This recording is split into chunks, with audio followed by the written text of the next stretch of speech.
It's an age lead. You don't like all those guys, all those people calling you. Why? Now, what type of tone is that?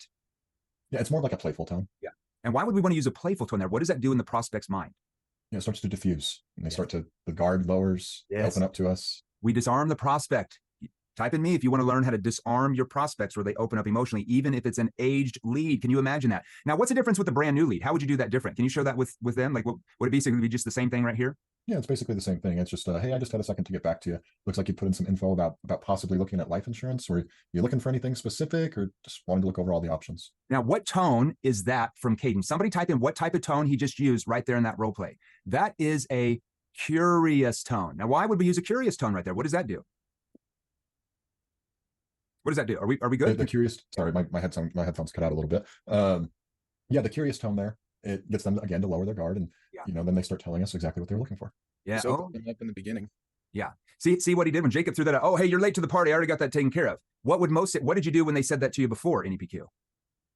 Yeah, it was kind of like just try to steamroll them, I guess. Just like, okay, what'd you get set up with? Like, oh, okay, like they're not very good, what we have is better. You talk about how bad the policy, the company they went with, and then how did most prospects respond to that? They get defensive. Yeah. See the difference? Do we want to get our prospects defensive or their guards up, or we rather get them to lower their guard and be playful with them? Now, when you were going through the health questions, what do most salespeople in the industry sound like when they ask health questions in underwriting? They sound very monotone and boring. Yeah. I got your birth date is here. Go ahead, Jacob. I said they make it weird, and it's like kind of like a touchy subject almost, because I don't want to give you that stuff. Yeah, it sounds like a telemarketer reading a script, right? Now, hey, you're not over there chain smoking on me, are you? See how I'm using a playful tone? Type in playful tone if you want to learn how to use a playful tone in your sales stretch. Now, you're not over there chain smoking on me, are you? How do they respond to that? Yeah, they usually laugh. They laugh and they're like, no, I don't smoke. Beautiful. All right, let's keep going. Let's go into situation questions. You better pay attention. Here we go. Situation questions. Let's roll. So did something like happen, recently, or what had you looking for life insurance? Yeah, I just had my brother kind of ended up passing away a little while back, kind of like a month ago. Sorry. Oh man, I'm sorry to hear that. What happened? He had a heart attack, and he didn't end up having any insurance. You guys are too young for that. Heart attack at that age? Jeez. You said he didn't have any insurance. How do you guys cover things? Oh, I don't know. I'm not a part of it. It's terrible though. The wife's got to work like 2 jobs, I heard. Oh my goodness. It doesn't sound like you have any life insurance now. Do you have like any savings, stocks, or any gold buried in the backyard, or like, when something does happen to you, what all would be there to kind of go to your family? I don't really have anything. I got like a small savings. And I don't think I'd asked, are you single, or like, do you have a family you're taking care of? I'm a cool single bachelor guy. So who would be the one that would be like the one that would, be responsible for having to like go in, sit down, actually meet with the funeral director and like plan and, pay for everything? I think that would probably be my girlfriend. Okay. And I guess like, would she just be forced to pay out of pocket, or like, would she have to get a loan, or like? I don't even know what that would look like. Well, if you did think about it, like, would your family help her? Probably not, honestly. Jeez. Yeah, we see that a lot. She's lucky to have somebody like you that's, selfless enough to like just be thinking ahead and wanting to make sure that nobody has to go through that burden like they did with your brother. We talked to a lot of people, and some people they really don't mind, just like, I don't know, I guess they just like to pretend that it's never going to happen, and that they're not going to put that stress and responsibility on their family they leave behind. You know what I mean? Yeah, I do. Okay, let's stop. This is really good. Now, some people in the chats are like, oh, Caden's interrupting Jacob. I want to make sure all of you understand. That's not interrupting, that's interjecting. There is a massive difference between interrupting, where you're like, oh, well, let me tell you about, and then you start talking about your solution, compared to interjecting with a clarifying question to get Jacob to clarify what he meant. Are you guys with me? That is a massive difference that you're probably going to want to learn, unless you like to have hours and hours of calls where your prospect just goes off on tangents and doesn't, like, they get unorganized in their brain. So what that is, it's called interjecting. You're interjecting to get further clarification. So when Jacob was talking about his brother, oh, what happened to your brother? See, concerned tone. He interjected to get clarification. Now, Caden, why would we want to... Jeremy, you're on page 37. I'm back here on page 3, brother. Could you just roll through me again, please? Well, I'm not so what happened with your brother there? Now, Caden, why do we train you? Why do we train our clients to interject when the prospect brings up maybe a pain point or a problem? Why not just let them talk about it for 12 minutes and then at the end pause and then say, cool, awesome, all right. Well, let me ask you, why would we interject there? Yeah, the interjecting, what it does is it drives the emotion up. Whereas if they just talk for 12 minutes, they just kind of ramble and there's not really any emotion or focus to it. Yeah. And so interjecting allows us to control that. This is really important because a lot of you let your prospects ramble for minutes, like 3, 4, 5 minutes when they talk about a problem. And what they do when they ramble and they just get it all out of their system, do you know where their emotions go? They just freaking they deflated. You just haven't learned how to interject properly. Okay. So what he did is he interjected and he focused on getting clarification about what Jacob just said. Now notice Jacob just went with that because he's asking for clarification. If Caden said, oh, your brother died? Well, that sucks. What type of policy do you have? See, now that's rude, right? And now he's focused on something else, but he's clarifying, which gets Jacob to do what? That gets Jacob to relive his pain. Now, what is the biggest emotional driver in a human being that causes them to want to change? Somebody tell me in the chat, what is the biggest emotional driver in a human being that causes them, not you, to want to change? Pain or the fear of future pain.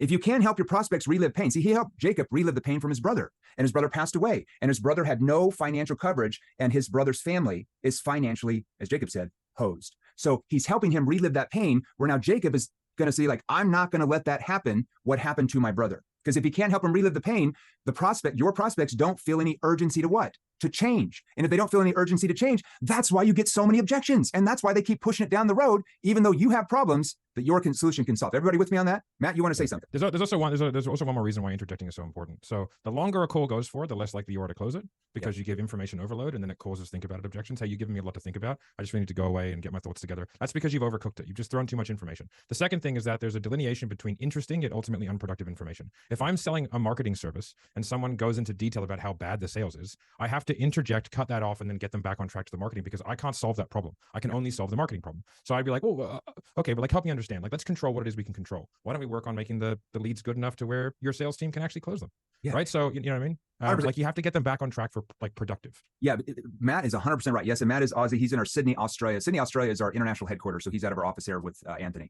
Oh, love the Aussies. Well done. So now Matt is 100% right, because when you guys let your prospects waffle and your calls take forever, like he just said, their brain becomes unorganized, especially when they start talking about tangents, and you're letting them do that. And the whole time their brain is becoming organized. They're not focused on the problem or where they want to be. And at the end, they have massive what? Uncertainty. And when your prospect has uncertainty in their brain, Human Behavior 101 says they will not make a decision. And that's why you're getting, I want to think it over. I need to keep looking around. I need to talk with my spouse. I need to talk to the board. I need to do more research objections. Caden, how many of those objections do you get now? Very few. Is it a little bit better than before? Yes. Yes, significantly. Type in me if you want to learn how to prevent, want to think it over, research objections. You just haven't acquired the skills yet to do that. All right, let's keep going. Those are really good. Let's keep going. Where are we in now? Situation questions real quick. Why there was one here. Can I share the screen here? I'm going to share your script real quick. And I want to ask you why you did something here. Okay. Why did you act confused when you asked this question? Or was it this question? What was the question? Yeah, it was that. It was the one just above that, where it was like, okay, and who would be the one, that would, like be going into right here. Yeah. Now, what does that question do? Who would be the person responsible to have to go in, sit down, meet the funeral director, plan everything out? Like, who would be the one that would have to do that? Why do you ask that question? Yeah, because it starts to get them to get in the mode of visualizing like what's actually going to happen. Yeah, 100%. They see what he just visually did with the prospect's brain. If we're selling life insurance, we're putting that image in their brain of, let's say, Jacob's wife or whatever, or mom or whatever, going into the funeral home, having to deal with all this emotion. Jacob is now what? Visually seeing that image, and he makes it real. Because if we're like, well, who would be responsible if you passed away?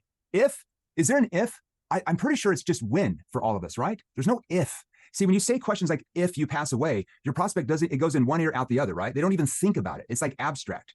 What he just did there is he got him to visualize that actually happening. This is in every industry. We train this in NEPQ 2.0. All right, let's keep going into problem awareness here. Let's go.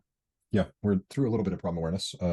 Next question was, we're about to the rationale question. So I'm just going to start there. Hold on. I want you to go back and do something else here. Let's say, and guys, we're just having him hop around. Jacob said he had insurance. Now we're saying he doesn't have it. So we're just having him kind of hop around because there's just differences here. I want you to do that question. So what makes you feel like that's not enough or something? Let's have Jacob saying that he's got an existing policy, and let's use that problem awareness question. Yeah, Jacob and I messed up and we forgot that he already had insurance. Everybody's calling you guys out. They're like, you got It's weird when the role play gets we have breaks. But we'll say you have the policy. So the 50,000 that you got at work there, what makes you feel like that would be enough? I just don't feel like it would with like inflation, and I kind of got a few grandbabies on the way, and I just want to make sure they're taken care of. Just want to leave a little extra for your grandbabies or for your kids. Yeah, just for everything, honestly. I just don't feel like, maybe with cost of inflation anymore, like going to the groceries, like $6 for eggs, you know what I mean? So like I'm trying to just make sure everything's covered because I Like want to take the foot down. the 50,000, how long do you think like that would last them for? Like after covering the funeral, final expenses, like and the rest of your bills? That's what I'm saying. Probably not much. How long, like how many months do you think it would be there? Maybe a month or two maximum. Could be Jeez, less. yeah, that could be trouble. What would they do then? I'd be dead. I have no idea. Well, yeah, but for them, hopefully they're not dead. What would they do? I hope I would just leave enough so they wouldn't have to worry and put them in a hard spot. Sure. Yeah, we see that a lot. They're lucky to have somebody like you who's thinking ahead about this stuff and wants to make sure that everything is going to be covered. We talk to a lot of people, and some people they really don't mind just kind of like leaving that responsibility to their family. You know what I mean? Yeah, I do. Okay, let's stop. Let's explain what you just did there. I'm going to share your script. These are very important things that you guys might not be picking up here that are extremely important. This is for every industry, okay? What we do, we teach all this in NEPQ 2.0. Okay, now why this question here? Why do we ask this? Why act confused? And just, well, you've got this XYZ. What's caused you to feel like that's not enough? Why would you ask that question, Caden? Yeah, I asked that question because then, like, what a lot of people in insurance will do is they'll be like, so somebody has like a policy through work or they got a policy 10 years ago, and then they just put words in their mouth and they're like, oh, so you just don't feel like that's enough. Yeah. But I want the prospect to explain to me why that's not enough. Exactly. And it's the same in any industry. I'll give you another industry. Let's say if you sold cars. I mean, you've got this Escalade. I mean, it's a fairly nice car. I mean, what's caused you to feel like you might want something newer? Confused tone. Now they're interpreting what? I'm confused why they want something newer. And now they're going to clarify and tell me why they want something newer. And more importantly, who are they telling? Themselves why they want something newer. We do this in every single industry watching us right here on this thing, 161. Now, what is this right here? Why do we have an identity frame? Yeah, what it does a few different things. But it's as people, and I learned this from you, we want to be congruent with how people see us. Yeah. And so by me saying like, oh, wow, they're lucky to have you, you're such a good dad, or whoever they may be, then they want to remain congruent with that. And so it does that, but it also kind of gives them some context of like, hey, not everybody cares. And what they'll do a lot of times is they like really plant their flag in the ground. They're like, oh, I could never do that to my kids. Is that good? Oh, I could never do that to my kids. I would never leave them with that. See what they're doing. See, Caden has the skills now because he's one of our clients. He knows how to get the prospect to do what? Do all the work. A lot of you have been trained to do what? You got to do all the work. Do you like doing all the work, or would you rather get the prospect to do all the work? And would you rather get the prospect to convince and sell themselves? Which one is going to cause you to sell more? All right. That's the same thing. If I sold cybersecurity, I mean, you've been with XYZ vendor the past 5 years. I mean, what's caused you to feel like you might look at possibly changing? So you could do this for every single industry on the planet. We already do. All right, let's keep going. I think this is good. Let's keep going with where you're at right now. Everybody pay attention. We're still going. We're going to save the best for last here. Real quick, Jeremy, everyone on Facebook, there's 35 of you. We're shutting down the Facebook. We're extra generous today. It's shutting in 60 seconds. Team, post the chat in there. You have to come over to the Zoom room. So 60 seconds, Facebook, the live will stop. So you got to come into the Zoom room. We're going to post the Zoom link on here. You guys better get on because we are closing down the Facebook group. We're going to stop the live there. So make sure if you're on Facebook group right now that you get on the Zoom. Otherwise, you're going to miss out what we're about to show you, these objections. Let's go. Right, just so I can see the rationale, what's the main reason that like, you might be looking for insurance rather than just like, saving some extra money and putting that under the mattress every month? I just don't. I just can't save, to be honest. So I'd rather just get something that I know I could put a little extra to have something for the family. That makes sense. So before today, have you been out there looking for coverage, or what have you been doing to like make sure that your family wasn't going to have to cover things like they did with your brother? I was looking before, but I just got busy, stopped answering the calls, and I just. What held you back from going with somebody though? Oh, I don't know. I guess I got kind of like turned off. I got so many phone calls and just didn't want to do it. Geez. So like, did you actually like go over some options with people, or like what actually happened? No. Oh, okay. So they were calling you. You didn't even listen to anybody when you picked up the phone? No, you're not going to believe this. I had 6-7 phone calls each and every single day, and I almost changed my number. So why is this so important to you? Like now though? Because I just don't want the same thing to happen to my brother's wife. I just want to take that responsibility. Sure. And I don't think I had asked, would like, your girlfriend and the rest of the family like want to have a traditional service with your body, like a coffin with your family and friends where everyone can see you? Or would they just want to have like your body cremated and stuff? Probably everyone come see me. I'm kind of cool, I guess. Okay, stop. What did he just do with his tone? So if you're selling life insurance or final expense, this is what he did. A lot of people will say what? Caden? Oh, I just want to be cremated. I just want to be cremated. And that's way cheaper, right? But I'm assuming their family probably wants to see them. So did you see how he seeded doubt in the prospect's mind about being cremated or did you just want to be cremated? What did he just seed with his tone? See what he just did there? Now, did you see how he got him to see a visual of his body and his family? Would your family want like a traditional service where they can come see you and remember you and have those good feelings and of all the memories they've had in the life in your life with you? Or would they rather just like cremate you? See, concerned tone triggers doubt in Jacob's mind. Do you see what we just did? Do you see how Caden created a what in his brain? A visual image. Do you see now why you guys might be losing sales in your industry that you should be making? All right, what else did you do there that stood out there, Caden? Yeah, few different things. We're going to go through and nail down exactly kind of how much he understands about the cost of those, the funeral and final expenses. So we're about to start going through and narrowing that down. Yeah. What I also did was before that, I was challenging him a little bit of like, hey, you're saying that your brother passed away, but you've been looking for this for a little while because it's an age lead. Yeah. What prevented you from going with that policy? See, that's a challenging tone. And now Jacob does what? Pushes back. Why? See what we're doing? We're kind of pushing him away to get him to what? Pull us back in. Yep. Okay. And what does that do in the prospect's brain? It gets them to start internalizing it, and they start to feel like internal tension. They need to make a change. Yeah. I'm buying into what he's saying. Yeah. Is internal tension better for your prospects to persuade themselves that they want to change and purchase what you're offering? Or are you putting sales pressure on them? Type in the difference. Is sales pressure going to make you more sales, or is internal tension that your questions and your tone allow them to feel internally? Which one is going to make you more sales? All right, Matt, do you want to say something? Yeah, I just want to say something because it's funny, right? It's like people are like, come on, Jacob, be a tougher prospect. There are things going on that you guys don't know, right? Because Caden's really good at this and we've been doing this for a long time. So for example, when he said, well, why is that important to you now though? Right? You guys just think he asked a question. Now, why did he say it that way? Yeah. Why? Put in the chat. Why did he have a verbal pause? Right. Yeah, okay, but why did he pause? What's the reason? Why did he have a verbal pause? Why didn't you just say, why so important to you now? Yep. Okay, so there's multiple ways that you can say that. You can say, well, why is that important to you now though? Yeah. Why is that important to you now though? If you pause before the now, then they will talk about time frame. They will emphasize time frame, right? So I'm dictating how that person interprets and answers, therefore I predict his answer. So that means that I can do that for every single question. Now, if I say, well, why is that important to you now though? Then what they'll do is they'll go back up, they'll go in their mental Rolodex, they'll talk about what we just spoke about, and then they'll say why that specific thing is important instead of talking about time frame. Yeah. So by able to make that, I can make that decision in real time, and I can do that for nearly every single question that I ask, which means that I am using my tone to dictate exactly how they answer a question, which is why Jacob can't be a really difficult prospect, because I'm using like social cueing that goes back to caveman times, right? Exactly how that person has to answer the question. Yeah. That's what you guys don't get. There's just more things going on. We teach this all on the virtual training platform, stuff like that, but there's more going on than what you think. That's why Caden now gets pretty easy customers, whereas the same people in your industry, that person would be hard. Jacob would be hard. It would probably be over in 30 seconds. Caden, our clients are able to actually make that sale. Did you see what he did? Okay, so why so important to you now though?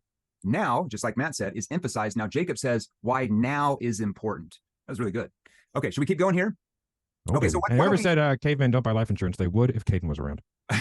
Let's go into the that smooth voice. Let's go into the close here. Let's go into the close here, Caden. We're gonna have to skip some parts here. We're running out of time. Let's go into some close here. We won't go through the presentation, but let's kind of go into a close here, and then let's have Jacob throw out some nasty little objections that everybody messaged about. Everybody ready for some objections there? All right, let's see what it does. Let's try to close the deal. So Jacob, does this sound like what you're looking for? Yeah. And what do you like about it the most, just so I understand? I just feel like it gives me the certainty that I just don't have right now. How so?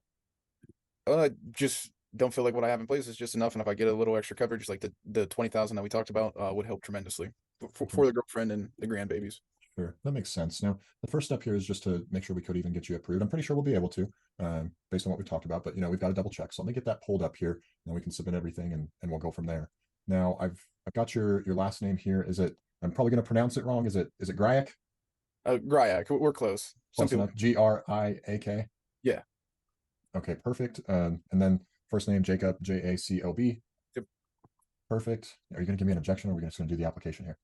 Oh, I thought you were gonna say something else, but yeah, just give me some time. I need to think about it.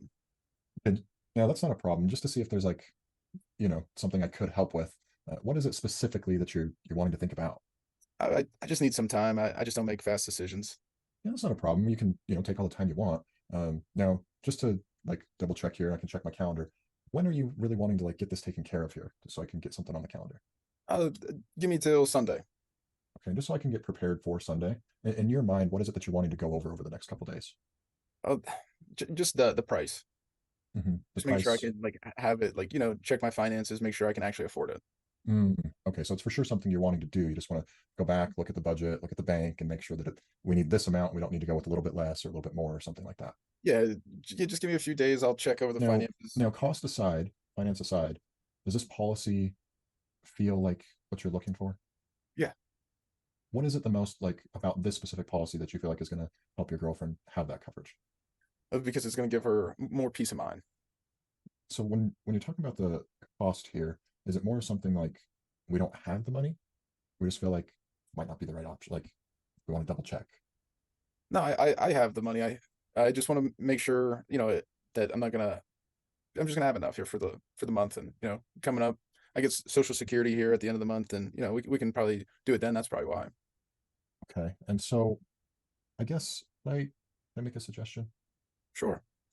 Okay. Now, because we don't have to do the 20,000, we could do a little bit less and it would be less money, or we could do more than 20,000, and it would, how life insurance is, right? It's going to directly correlate. But if we did less than the 20,000, like if you went and looked at the budget and that didn't fit in, why would you do that? I still need to get it. I've been pushing this off too long. How come though? Because a lot of people would just kick the can down the road. No, I saw what happened with my brother, and I just can't do that to my family. And what would happen? What would happen with your family if something did happen to you? I mean, they would just have to have that policy, and they would probably have to scrounge around for the next month or two. You know what I mean? I don't want that. How come you don't want that though? Because some people don't care. I'm just not like that. I want to be responsible and really take ownership.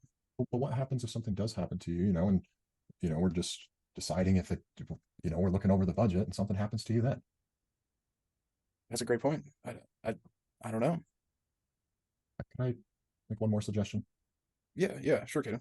So what most people would do in this scenario is, we would at least get the ball rolling. That way we at least have the basic coverage in place. Then if you look over things, you decide you want to do more, you want to do less, we can always come back and make a change. But then we at least have the ball rolling. We have the baseline coverage in place so that your family doesn't have to go through that. You don't have to worry about it anymore. Would that be appropriate? That would be. And we go back into the application. Okay, so you did a few things there. That's called looping. What type of consequence question did you ask that? Well, first of all, why, like when he said, I want to think it over, why not jump in? Like, well, you said you wanted it. What do you need to think about? Why wouldn't you want to do that? If I do that, he's immediately going to go into fight mode and be defensive. And then we're just going to sit there and argue. So we don't want to be defensive because that leads to most people not buying, or if we do pressure them, he's probably going to cancel. So why would we say, yeah, that's not a problem. What's your time frame on getting back to me the next day or two to see if I'd be available? What does that do? It gets him to lower his guard, right? Because if we can't get him to lower his guard, there's probably no sale, right? So he thinks Caden's about to leave. He thinks Caden's about to get off the phone. And then Caden looped back around and said, now, what was it that you were, I guess, wanting to go over in your mind, just so I know what questions you might have when we talk on Sunday? Now, why would you say, what was it that you were wanting to go over in your mind, just so I know what questions you'll have when we talk on Sunday? Why would we word that to that? Yeah, to get the real objection. Yes. And what was the real objection? Money. And actually, it necessarily wasn't money. It was just he has a fear, right? That was probably more of a fear objection, and he just said the money. But did you see how Caden got him to say, well, I just need to check my finances. I need to see if I have enough money. He kept probing and asking consequence questions. And eventually we found out that he does have the money, right? So it's more of a fear objection. Yeah. Now, what else did you do there? I think you looped around, but why did you loop around? I don't know if everybody knows what you did there. Yeah, it's just, it's looping around to get him to come to the conclusion himself that, hey, I should probably do this. And that fear is natural. It's going to happen. And so it's helping him overcome that. Yeah, because if we can't help him overcome the fear, more than likely, there is no change. There is no sale, okay? So a lot of, and you probably missed this, Caden, but typically what we would teach you, as you know, is we would lean in at the very end when he said, oh, I don't know what would happen. And you would ask, well, I mean, do you want Cindy to have to go through all that if you didn't have to? Now, what type of tone did I just use there? Type it in. What type of tone did I just use there? That is a concerned tone. Caden and Jacob, why would we use a concerned tone there? That's how they're going to interpret the meaning of the question. So when you use a concerned tone, you're showing them that you care, and therefore, they want to answer the question. Therefore, you build trust. Because if I said it with this tone, well, I mean, what is your wife and kids going to do if you don't get this policy? If I said it in that tone, how would the prospect typically react? Defensive. Type in me if you see the difference in what we just did there. Okay. Now there's a lot more to that. What's a good consequence question? We didn't have time for that, but I want to share the screen here because this is important. We kind of skipped around a little bit. Let's share the screen here and consequence question. So what is an NEPQ consequence question and why do we want to ask it, Caden? Yeah. So a consequence question really helps build urgency because it's like the cost of inaction. Yeah. And so that's a pretty basic one that we can use, but there's multiple versions of it. Use a better one. This is more basic. We train brand new insurance agents that have never known anything about insurance, this basic one, but use a more sophisticated one they would learn in the virtual training portal. Yeah. So like, what are they going to do though if you do keep putting this off and you don't have any coverage in place and you just have that basic like work policy? Like, how are Cindy and the kids like going to cover all the bills at that point? I don't know. I never really thought about it. Well, if you did think about it, Probably wouldn't be good. good. Yeah, it just probably be a lot for them to kind of take care of. I think the work policy doesn't really cover that much. It's kind of why I'm looking for outside help. Do you want them to like have to go through all of that if they didn't have to? I wouldn't want that. I wouldn't want them to have to go through it. Okay, so it's important for you to do something then. Yeah, I'd say so. Okay, did everybody see what we just did there? Okay, that's important. Okay, we train every industry on here, 161 industries, these different consequences. So, I mean, what happens if you don't do anything about this and you end up passing away, years before you thought you would? Like, how would Cindy and the kids be able to pay for all the expenses without your income? So notice I started off with a skeptical, challenging tone, right? Because I'm driving up his emotions, and then I'm lowering my tone into what would Cindy and the kids do at that point, into a concern tone. Why would I do that? Okay. Yeah, because the tonality at the end there, the concern tone, is how they're going to interpret what you're saying. Yeah. And so you challenge them because it drives that emotion up and it gets them to really start thinking about it. But you have to end it with a concern tone so that they're not defensive. They interpret it that like you're asking because you care. Yeah. And because he feels I care, he lowers his guard still, emotionally opens up more. And then I would ask, so how many months would she be able to pay the mortgage and the cars and all that without your income? See, I'm concerned. Now, Jacob starts to internalize how many months. Now, Jacob might say, well, I don't really know. Well, if you really thought about it, how many months? See, if a prospect ever says, I'm not really sure, all you have to do is say, well, if you really thought about it. And it's impossible for their brain not to really think about it. Home improvement, all the same, okay? Alex, home improvement is the 5th largest industry we train. We train thousands in home improvement, okay? It's all the same. It's all in the virtual training portals. All right, Kate, any last words of advice there on what you did? Just like Matt was saying, there's more going on than what people realize. And so it's funny because once you have a high skill set, they all start to sound like laydowns. Yeah. And it's just crazy how it starts to sound like that. But people don't realize how much we're controlling the conversation. Like as I'm going through the script, there's really only 2 or 3 ways that Jacob can answer every single question. Yeah. And so I know where we're going because the way I'm asking the questions, there's only a certain way we can go. Yes. Now everybody's asking, like he's in control. Everybody's asking, do you train this industry? Do you train that industry? Do you train commercial realtors and office leasing? When we say we train every industry, what does that actually mean? We love you guys. We're not a small company. We don't have 5 clients. Selling Power Magazine, the largest distribution of sales training in the entire world, ranked 7th level as one of the top 20 sales training companies in the entire world based on our financials and our client results. That should probably tell you that we train every industry. I'm just going out on a limb. I love it. Now, can we show you examples of 161 industries right here on this call? Yes, we can, but you guys need to pay attention for about the next 27 days because we're going to go 24 hours a day for 27 days. Anybody willing to stay on here for 24 hours a day? Okay, yeah, that's what I thought, right? So we teach you in our virtual training platforms. All right, Kate and Jacob, any last words of advice before we keep going? Pay attention, take notes. Yeah, always listen to the prospect. That's the biggest thing. So you can read your script, but you can miss huge words that would actually help dictate and get you more sales. Listening is. There's so much more to what we just did there. We just unfortunately run out of time. So guys, thanks for being on. Thanks, so we've got to open it up for Q&A. We've got prizes announced. We've got to do that. Now, Anthony, we have you back on. Anthony or Matt. So a couple of things here, because a lot of people were asking questions. So we had this issue. Apparently, Anthony, myself, a lot of our people on our social media team, because you guys were messaging us, like literally like thousands of messages going on in our Facebook group, Instagram, all of our platforms over the last 3 days. We were blocked. So you message too much, they block you, and we couldn't respond back to you. And Anthony, I don't know how many people on your profile, but I would say I had at least 500-600 or so, maybe all night long. Yeah, all night long that were messaging me like, hey, I'm confused with what we get, with what you went over yesterday. Like, what do we get? I don't know what's in NEPQ 2.0, or I've got questions, or will it help my industry? Or I'm not really sure. Or, what should we do about this? What should we do about that? Like, I missed day 3. I just heard the first 30 minutes. Like, how do I get in your training? So we decided we might do something for you guys. Should we do something, or should we just, we could just shut it all down. We just shut it all down, let them figure out all the tonality that we just showed them. Let them figure out the questions for their own industry, just hope and pray it might work out. Take the hopium drug. What should we do, Anthony? I don't think they want it, Jeremy. I don't know. Chat box is a bit dry right now. Chat box. I don't know. You guys want us to answer your questions? Should we answer your questions? Maybe we should. Maybe we shouldn't. What should we do? Okay, there's enough people saying yes. I got at least 300 or 400. They're like, yes, answer the questions. All right, because here's you have to decide. You want to keep taking the blue pill. And I love people in the comments who are like, that would never work. Oh, how much are you making in commissions per month? Oh, maybe you have more to learn, because those two gentlemen are making way more than you are.